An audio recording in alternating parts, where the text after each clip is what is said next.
Yeah. Hi, I'm Pat. Torby with a T. Do that again, because I moved. Hi, I'm Pat. Torby with a T. I said, hi, I'm Pat. T. Got it. That's T. I got spelled in trouble. This is Eric Martin, and I'm... Oh, hi. No, you didn't read 260's mind. It's tough to get serious. I know. This is Eric Martin, and I am a soul builder, Mr. Big. Howdy. I'm Paul Gilbert. I play the guitar for Mr. Big. Hi, my name's Billy Sheehan, and it's Sheehan, not Sheehan. Because if it was Sheehan, then Johnny Carpenter's partner would be Ed McMahon.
I made the first phone call to Eric, and we decided that we needed an amazing guitarist, and so I called Paul, and then we needed an amazing drummer too, so I called Pat. Geez, I can't believe Billy Sheehan's on the other end of my phone. This is unbelievable, because the guy, is a huge influence on me. My career wasn't going well, and I needed somebody to, like Billy, to, lend me a hand. When Billy mentioned that Eric was interested, I just thought, this is great, because I had heard Eric before and thought he was amazing. And the second we all heard Pat, we knew he was the guy. Pat and I did the backing vocals that were later sampled and put on the David Lee Roth tour behind him for Skyscraper. So I called Pat and said, I got some pretty happening guys, and the future looks bright. Come on over, and we'll see what happens. As far as musicians, the guys at Mr. Big, I couldn't ask for better guys to play with. I mean, they're fantastic. I hooked up with the right people. It was kismet. Around each other, I know this is how it is for me. Around each other, I tend to have kind of a instinctive restraint at the right points and an instinctive overdrive at the other points because of the caliber of players I'm around. I actually like to lay back and listen to Paul go or groove behind Eric because I like the way they play, and I love to just lock into Pat and blast along with them. When we built this band, we put it together for Alive. Before Eric and I actually decided to really work together, I came up to San Francisco and I saw him play a club gig, and I got up and jammed with them. And I'd seen Paul play a million times, and Pat also. We knew we could all really do what we do live. Do you strut? Do you like to strut? No. Do you like to shake? You like to dance? All right, can't do that. The strut is merciless.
were compared, when we first got together, we were compared to bands like Free,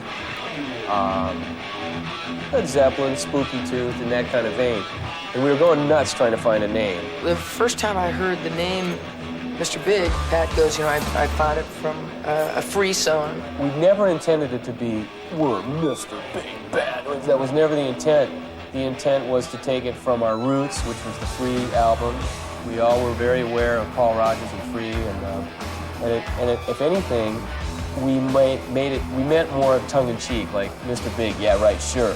God, you know, it reminds me of Rocky and Bullwinkle, where Boris and Natasha's fearless leader was Mr. Big, and that's the first thing that came to my mind, because I sit in front of the damn TV set constantly and watch cartoons. It's easy to spell. It's easy to chant. You can have, it's very easy to chant, Mr. Big. Also, you can have just about any accent and pronounce it. It also translates well. Signor Grande, Herr Yeah. Grossen. Mr. Large? Looks good on a T-shirt. It just makes me feel like Mr. Importante, you know? You know what I'm saying? And I dig it. I mean, it's a perfect name. It's a perfect name for Billy, you know? I don't know if it's, you know. But I'm starting to fit in those shoes, those Mr. Big shoes now.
Time we touch, never get enough. I'm addicted to that rush.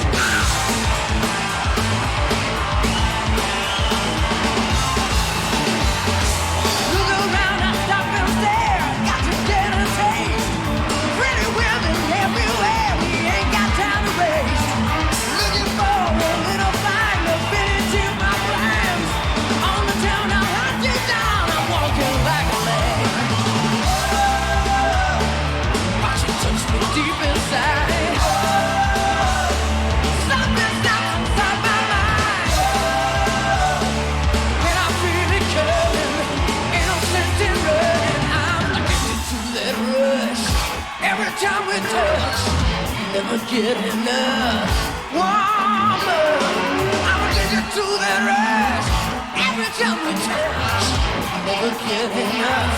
'Cause I'm addicted to that rush.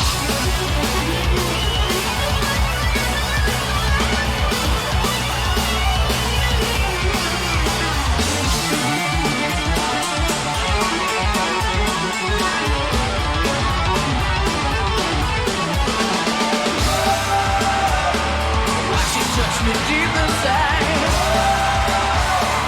Something snaps inside my mind. Oh, when I feel it coming, ain't no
last time a lot of different people came to see our shows. We had guitar shredders and metalheads and lots of girls. Children of all ages. Children of all ages. Without losing anybody or doing anything too weird or terrible, we try to do stuff that might be, a little bit different or interesting. We want to grow as a band, as individuals, players, the way we work together, the way we write songs. We don't want to do the stock, generic, blue label, rice pudding music. I think Billy definitely has the most experience, so he's a good leader to follow. But so we take turns being Mr. Big, I so happy! Billy Sheehan on the bass guitar!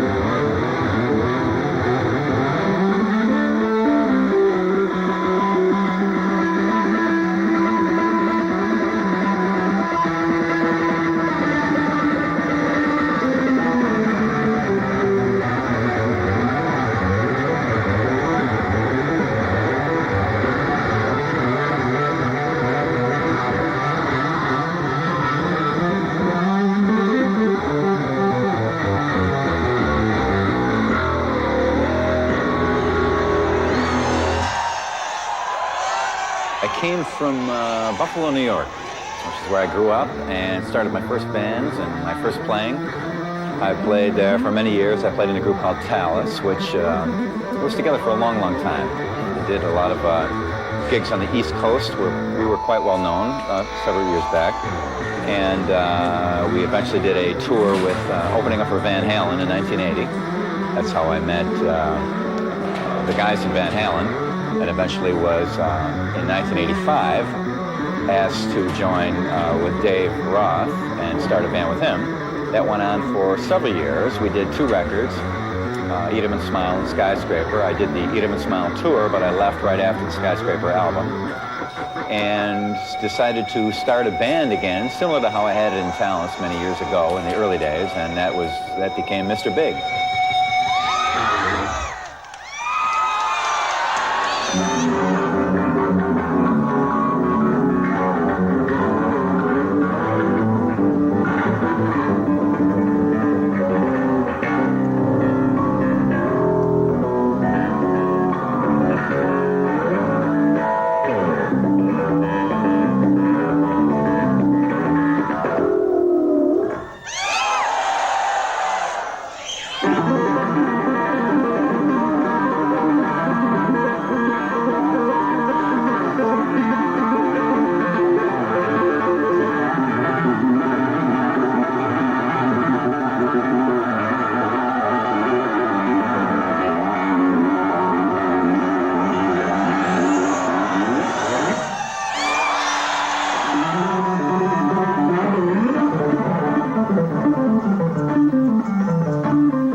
biggest influence initially was seeing the Beatles on Ed Sullivan.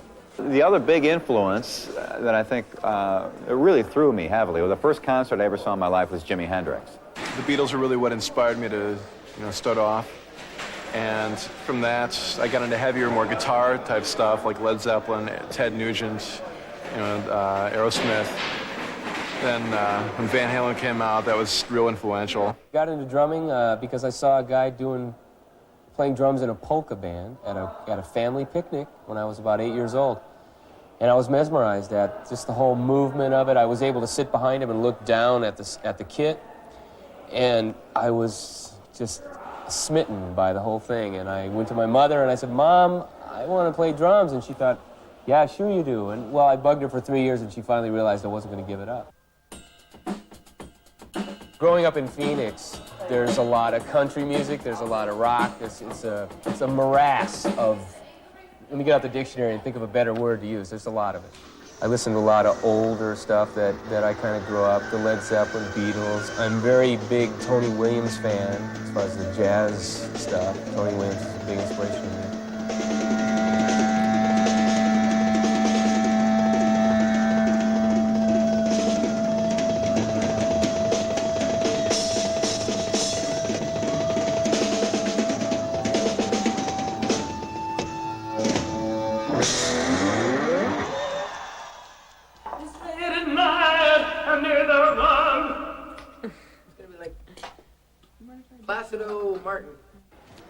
I grew up as an Army brat, so I traveled around quite a bit. And I think the majority of GIs on the post were black, and they listened to quite a lot of R&B. There is superstition. A lot of Temptations and Jackie Wilson and Marvin Gaye, and that's how I got kind of hooked on it. I got fever, a black cat cut across my back, put a spell on me, mademoiselle.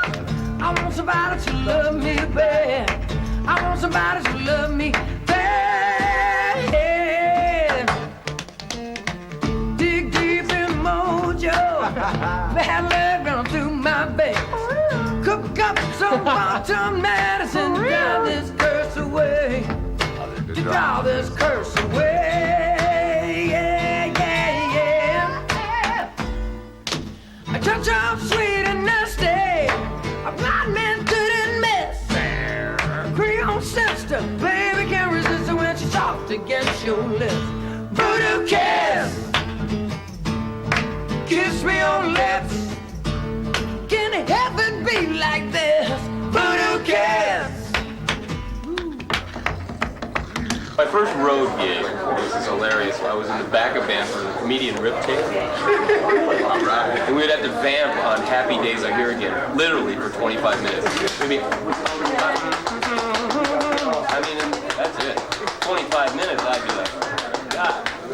In 1983, I started out on Elektra Records, and it was with a band kind of around me, but it was with my name. It was called Eric Martin Band. And I toured with ZZ Top, and I'm from San Francisco, so most of the bands that would come in from LA or anywhere, any national act, England, or whatever it would be, I'd open to them. I played with a group called UFO for a short time. I did some work with a Canadian guy by the name of Kim Mitchell in a band called Max Webster. Worked with Michael Schenker for a bit. I worked with Mike and the Mechanics, Benny King, Bob Geldof, Melissa Manchester, Roger Daltrey. Then I did a Belinda Carlisle tour. When her first solo tour, we opened for Robert Palmer. Then I did a Robert Plant tour in '88 on his Now and Zen tour. His drummer broke his wrist mid-tour, and I was called, and I went in and took his place. It was an honor, and one of the most amazing things that's ever happened to me. I just got in a lot of bands and played a million copy tunes, started writing my own stuff, moved out to California, formed Racer X, quit Racer X, joined Mr. Big. Here we are now. So, hey, next thing you know, old Jed's a millionaire.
at the Rainbow Bar and Grill on Sunset Boulevard, which is a very famous bar, and that much of the famous debauchery, which is now somewhat standard on the road, began its roots in the Rainbow Bar and Grill. I was there one night and I had cocktail napkins that the waitress handed me, and I borrowed her pen, and I'd watch the circus, this parade of people go by, and just like make my notes on life and the world. And one aspect of it I thought was interesting is that so the different relationships that I saw and the different relationships I've been in with women, and that sometimes you feel like you're their dad, and you know, don't hang out with musicians, you know, watch those guys, bass players, and look out for those guys, you know. And you know, and then the brother, you know, where they're buddies, the lover is kind of self-explanatory, I guess, and a little boy part where sometimes, you know, you see somebody that's needs their girlfriend to run their lives for them or whatever. And when I wrote the title down and showed it to the waitress, who's a good friend of mine, she goes, "Boy, is that true?" You know, like that. That happens all the time, you know. So in the song also, we wanted to include something amazing in that Paul and I do the first known recording of the harmony electric guitar and bass drill solo.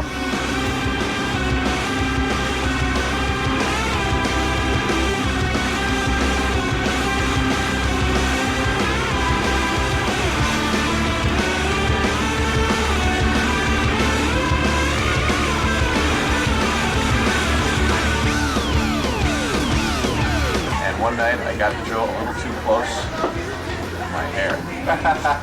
So we got two songs. We got A Little Too Close and The Drill's Too Close. I mean, A Little Too Little. You never go back to Atlanta, Georgia. Yeah, it was in Atlanta without cracking a smile. 10 roadies came out with flashlights and illuminated my head brighter than the stage lighting, and finally ended up getting it out while Billy was like doing an impromptu bass solo on stage. But it was great. You know, it was something I'm sure Spinal Tap wishes they had thought of that. We are the Rodney Dangerfields of rock and roll. I'll tell you. Hey, tough crowd out there. Spontaneous applause erupts. Yo. Eruption. Please, can we have a hot towel to clean up this eruption? Cut.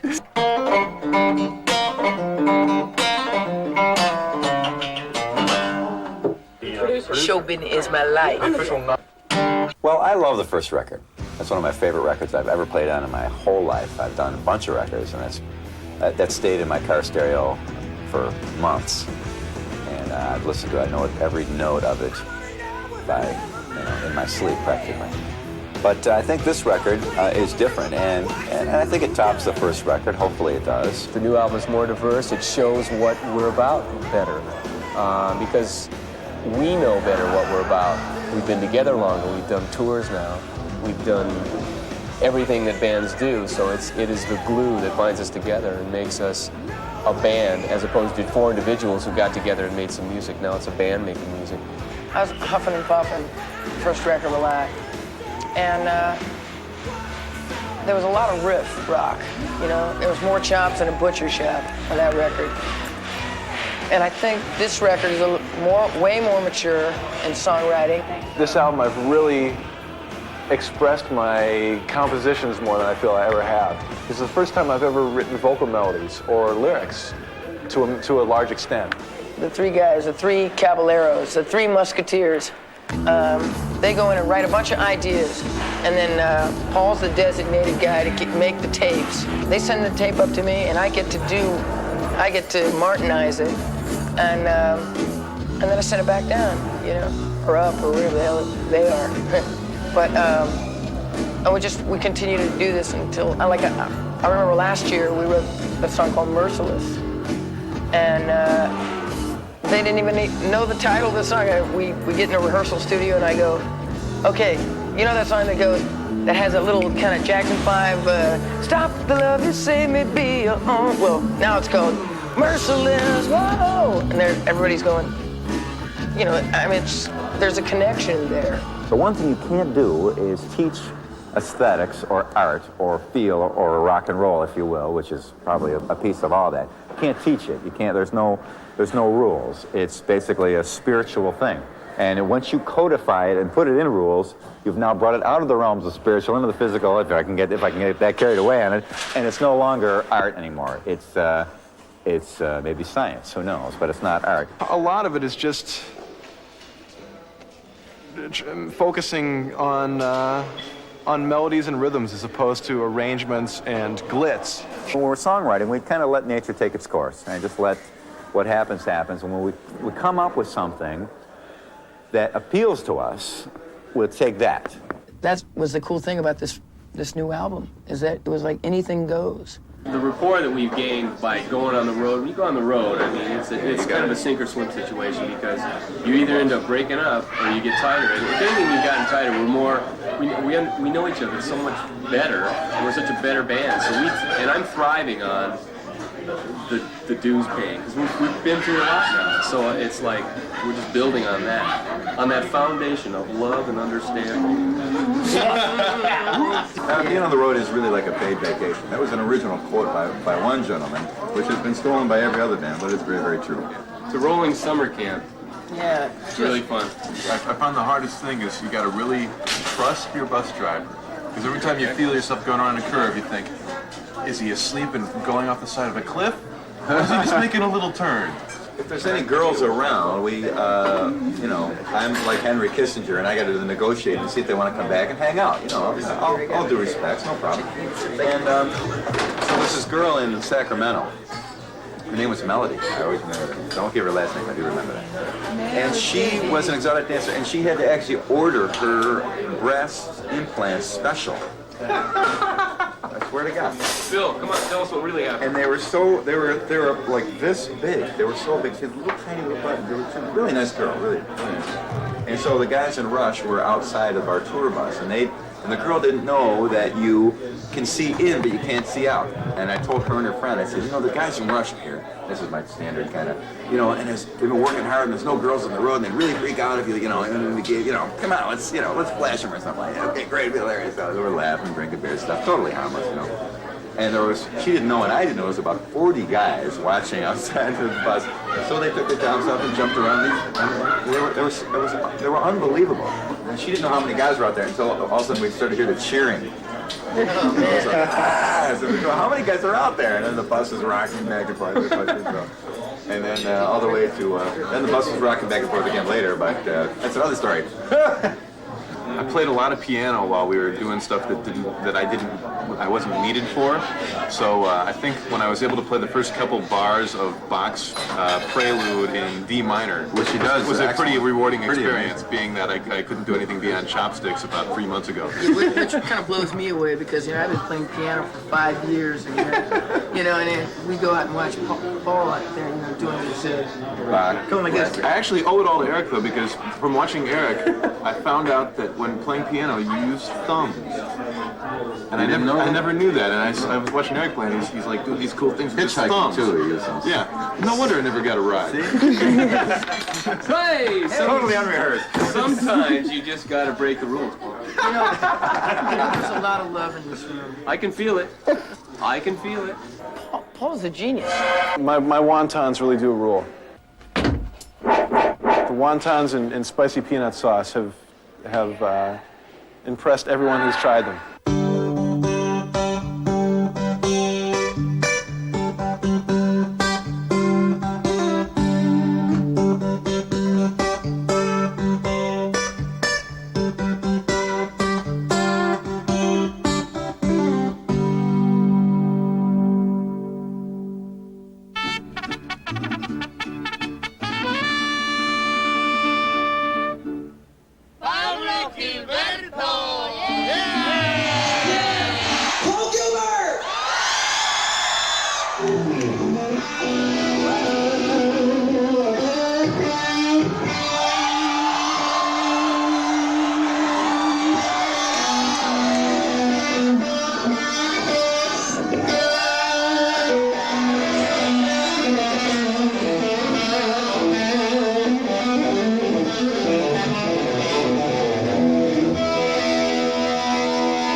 first guitar I had, a friend of my parents gave me this Stella acoustic guitar that I started taking lessons on. I was like 6 years old, and it was the Mel Bay guitar method, which immediately frustrated me beyond the point of wanting to play guitar ever again. So I became a drummer, and it was the Haskell-Haar drum method, which was equally frustrating. So I just sort of took a break for a couple of years and started playing by ear, and that worked real well for a while, although I had like the worst technique of all time, so I started taking lessons again, but by a guy who was a little bit hipper. Got a lot more guitarish, and so listening to like Gary Moore, Yngwie Malmsteen, Alan Holdsworth, people like that. Frank Marino is amazing. Played in a band called Mahogany Rush that I first saw on a telecast, a big concert called California Jam 2. It was great. All my favorite bands were on it. They had like Aerosmith, Heart, Ted Nugent, and a lot of other people. And Frank Marino did a couple songs. And I was recording it all and watching it on TV, and I thought, man, this guy is great. He was just unbelievable. Did a really amazing version of Johnny B. Good. So I went out and bought his live record. I got that the same day as I got the first Van Halen record. So I should have marked it on my calendar and celebrated every year, because that was like a life-changing experience hearing those two records. Van Halen 1 and live Frank Marino and Mahogany Rush record are just amazing guitar records.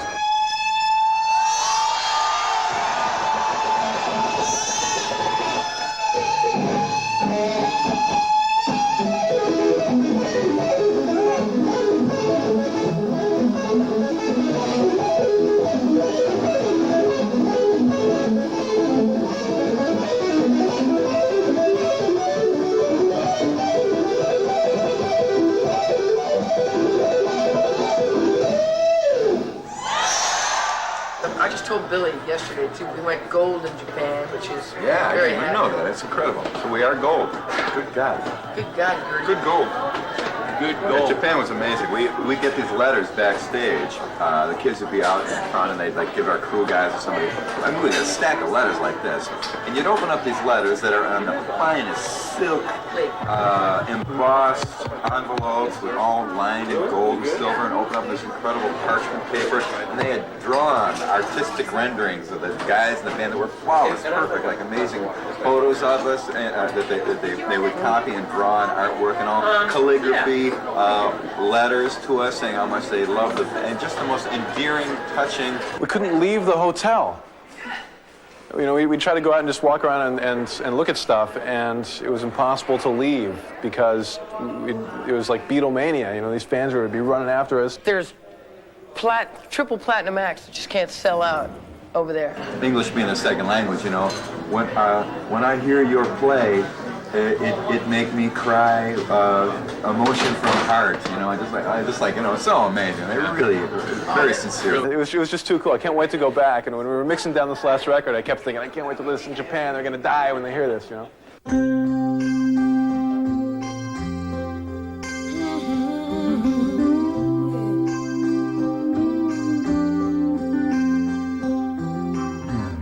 It's late at night and neither one of us is sleeping. I can't imagine living my life after you're gone. Wondering why so many questions have no answers.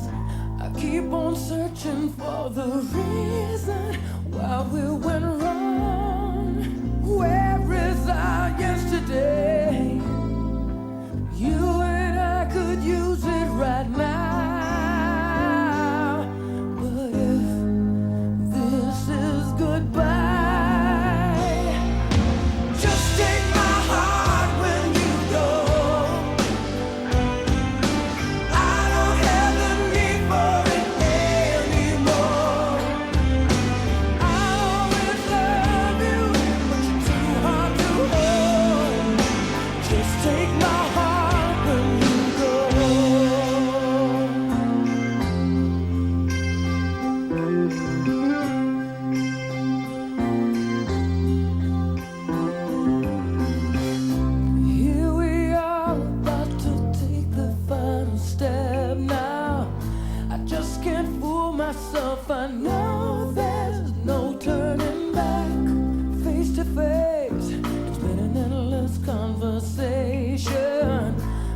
when the love is gone, you're left with nothing but talk. I'd give my everything if only I could turn you around. But if this is goodbye, just take my heart when you go. I don't have the need for it anymore. I'll always love you, but you're too hard to hold. Just take my heart when you go.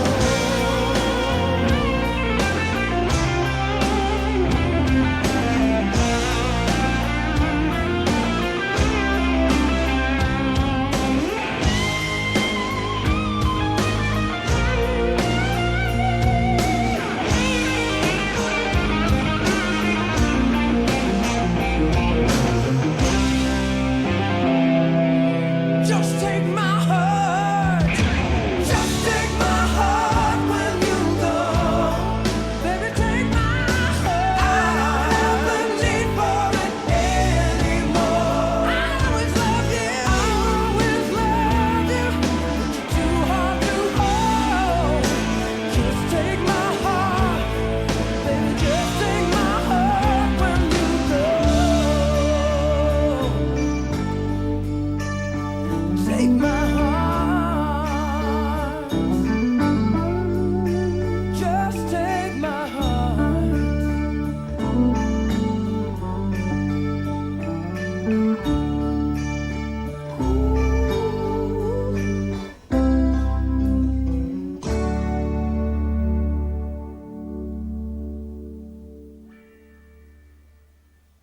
This here's the Yamaha 6-string. I use this on Just Take My Heart. It sounds actually like a big, fat, huge grand piano. Very fine instrument, and it threw me off a little bit when I first got it because it's got all these extra notes on it. I mean, it's just got a million notes in there. I don't even know where to go sometimes, but after about a couple hours of warming up on it, I actually it started to make sense to me. So I really like playing it on the record. For me, practically, I don't know if this would, I'd have to adapt to this quite a bit to actually use it live. I mean, to actually get out there and use it as a workhorse. Plus, it's very big. A lot of people get afraid of that wide spacing, but it's more the position of your arm than how big your hand is. You see how my fingers can go all the way around if I just move my arm. I love guitars. I've got zillions of them because they're so cool. I did the record with this bass. Yeah, this and that 6-string. It's red. It definitely has attitude. But it just feels good. I played it a lot, and you kind of adapt to it, and it feels right, you know. Who knows? It's some abstract thing that really makes a bass feel one way or the other. I've tried like different necks and bodies and finishes, and you never know what it is. Some basses just work and some don't, you know. Yeah, I only go for the weird guitars. I mean, you know, most collectors have like the old late 50s Les Pauls and early 60s Strats. You know, they're worth a lot of money. I don't go for that. I like the ones like, I just bought this guitar that it's the same model and brand that Keith Partridge used to play in the Partridge Family. You know, so that's the one I got. You know, $185. You know, to other people it's not worth much. To me, it's priceless. Yeah, I take all the shine off it. I get like very fine sandpaper and I go over the whole thing to make sure it's not too slippery, which kind of mimics having worn it for 10 years. And I have to put all the wear spots in it that are on my normal bass. Like normally my finger wears a hole here. So if it's a new bass, I gotta wear a hole there or it'll cut a hole in my finger. So I gotta wear that down. Even if a drummer isn't, say, as good as you are, or someone who's even just a beginner, you can find out something from him. You can learn something from him. I've never seen a drummer that every drummer has something that they do that you think, wow, I never thought of that. I mean, it always happens. It happens to me a million times. I didn't realize this when I first tried out the fringe on the guitar, but there is an advantage to it. I mean, most people see it and go, how do you play with the fringe on there? It must get in your way, you know, and it's actually not that bad. And it keeps your hands dry. So, you know, when you're sweating under the hot stage lighting, you know, your hands are nice and dry so they don't slip over the strings. You still got control. Wind Me Up. That was sort of the video debut of the fringe guitar. I didn't have the beads on it yet, but had some fringe in that one.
cat out of the bag.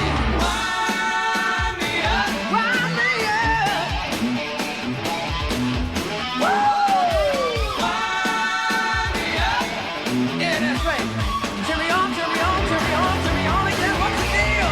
Wind me up. I need enough to keep me satisfied. Wind me up. I wanna hold you, but my hands are tied. Wind me up. You kiss me quick and then you turn me upside. Wind me up. Turn me on, turn me on. Turn me on, turn me on, turn me on, turn me on, yeah. Wind me up. I need enough to keep me satisfied.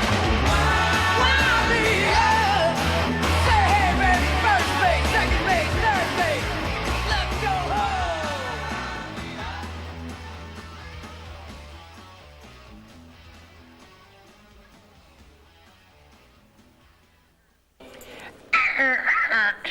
We're at the scene of making the video for Green Tinted 60s Mind. So if you hear hammers and, you know, big gridiron things smashing down, you know, I think somebody's doing their job, you know. I love this country. Pay no attention to the man in the curtain. Meow. And are we rolling here? I don't know.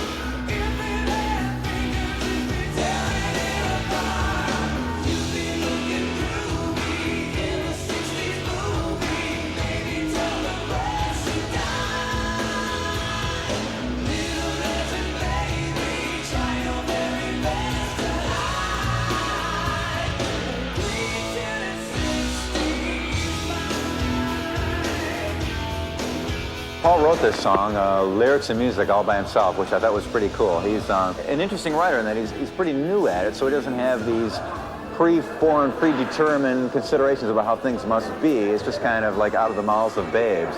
And so he came up with a song that kind of captured the idea of looking at the 60s from today's point of view. What if Elvis was alive? You know, what if Janis Joplin was alive? You know, where would she be living, and how would she be hiding so no one would know that she, was hanging out still? And you know, what sort of life would she be leading? You know, she'd have to sort of remain trapped in the 60s. A guy that everybody thinks is like this big, you know, speed metal guitar player guy has got a real emotion in this song.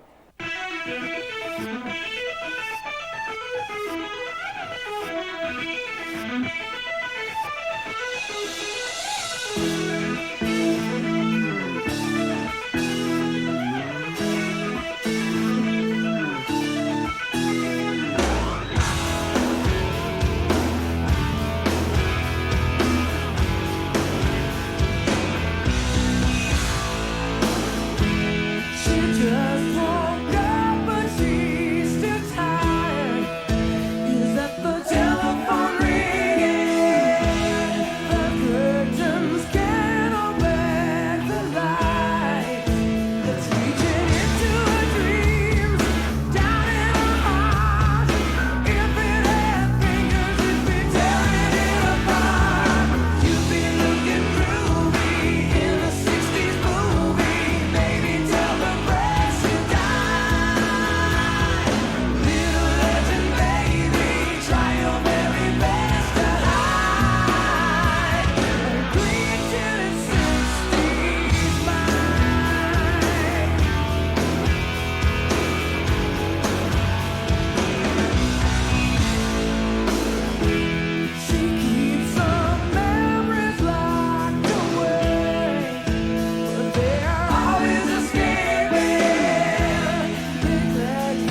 essence of Mr. Big, the ambrosia of Mr. Big. For me, I've got a theory that the more actual physical energy you put into your instrument, the more fun it is. Eric said rhythm and bombs. I always like that. You know, it's kind of like with Eric's blues and vocals and because he's got that nice smoky raspiness to his voice, and we're up there bashing around. I mean, we just want to be one of those kind of bands that go down in history. I got the full moon fever. A black cat cut across my path. Ooh. There isn't a thing that I own or have that I didn't get from somebody buying a ticket or a record or a T-shirt at a show, and I'm real thankful for that. We're not a political band by any means, you know. Some bands are good for them. We just aren't, you know. Hopefully when they come to our show, all the troubles and strife of the world and their personal lives will be left, checked at the door, and they'll be coming in there to have fun with us, you know. And so when they leave, then they have to pick up all their troubles again and go back home. Yeah. But just for while they're with us, to just kind of forget them and abandon them and join us and be with us on stage, you know, and be one with the band, you know. But that's really true, you know. Lean into it. And lean into it, yeah. When we play, our main purpose before we walk out on that stage, when you don't see us, when we're in the back, the thing that's going through our minds is to make sure you get what you came there for, you know, and that's very, very important to us, and we really want to slam that integrity home on ourselves, and hopefully a couple other bands that you know may be missing that will pick up on that, and you know our purpose is to try to, when we leave, things are better than what we got there. So that's kind of what we're here for. So hopefully we'll accomplish that. Well, the message I would like to give to Mr. Big fans is when you're in the tub, do not use a hairdryer. Because, I mean, there's going to be some sparks flying. Hold on, little girl. Show me what he's done to you. Stand up, little girl. A broken heart can't be that bad when it's through. It's through. Finger twist of both of you. So come on, baby. Come on over. Let me be the one to show you. I'm the one who wants to be with you. Deep inside, I hope you'll feel it too. Feel it too. Waited on a line of waited on a line just to be the next to be with you. Build up your confidence so you can be on top for once. Wake up, who cares about little boys that talk too much? I've seen it all go down. The game of love was all rained down. So come on, baby, come on over. Let me be the one to hold. I'm the one who wants to be with you. Yeah. Deep inside, I hope you'll feel it too. Feel it too. Waited on a line of waited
Now what do we do?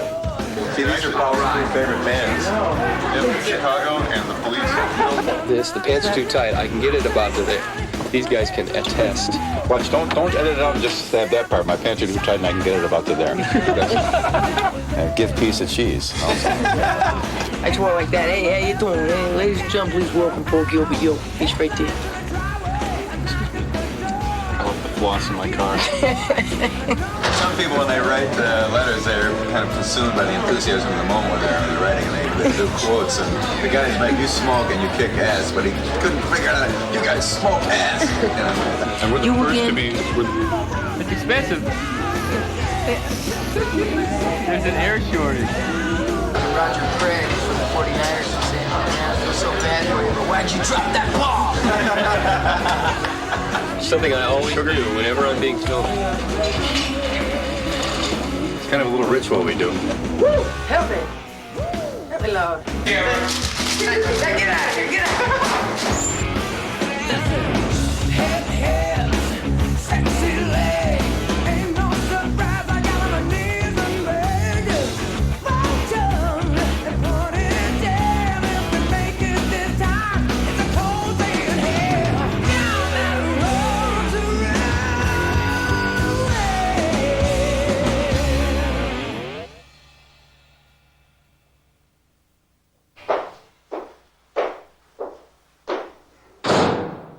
She'll be back.